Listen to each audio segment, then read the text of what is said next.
எல்லா புகழும் இறைவனுக்கே. அஸ்ஸலாமு அலைக்கும். Welcome back to my channel way to ஜன்னா. அல்ஹம்துலில்லாஹி ரப்பில் ஆலமீன்.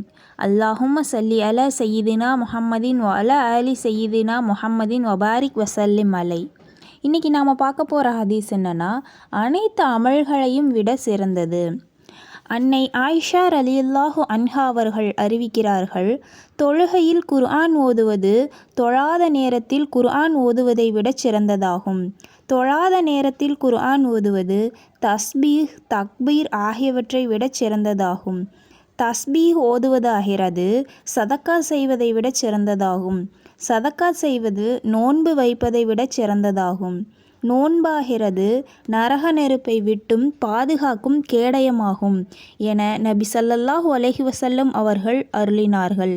இந்த ஹதீஸ் ஷுஅபுல் ஈமான் அப்படிங்கிற நூலில் இடம்பெற்றிருக்குது. விளக்கம்: குர்ஆன் ஷரீஃப் ஓதுவது திக்ர் செய்வதை விட சிறந்தது என்பது தெளிவான விஷயமாக விளங்குகிறது.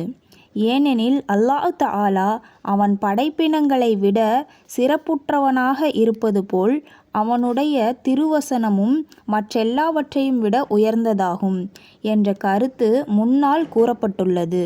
அல்லாஹ்வை திக்ர் செய்தல் சதக்கா செய்வதை விட சிறந்ததென்பது பல ஹதீஸ்களில் அறிவிக்கப்பட்டுள்ளது.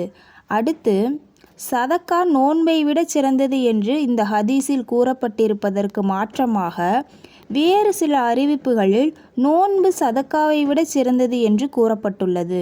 எனினும் இது நிலைமைகளை கவனித்து மாறுபடுவதாகும். சில நேரங்களில் நோன்பு சிறந்ததாகவும் சில நேரங்களில் சதக்கா சிறந்ததாகவும் ஆகிவிடும்.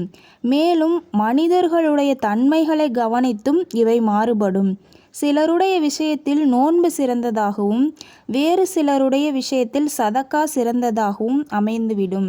இந்த ஹதீஸ் எல்லாவற்றையும் விட கடைசியாக சொல்லப்பட்டுள்ள நோன்புக்கே நரகத்தை விட்டும் பாதுகாக்கும் சக்தி இருக்கும் பொழுது, முதன்மையாக கூறப்பட்ட குர்ஆன் ஓதுதலை பற்றி என்ன கூற வேண்டியிருக்கிறது?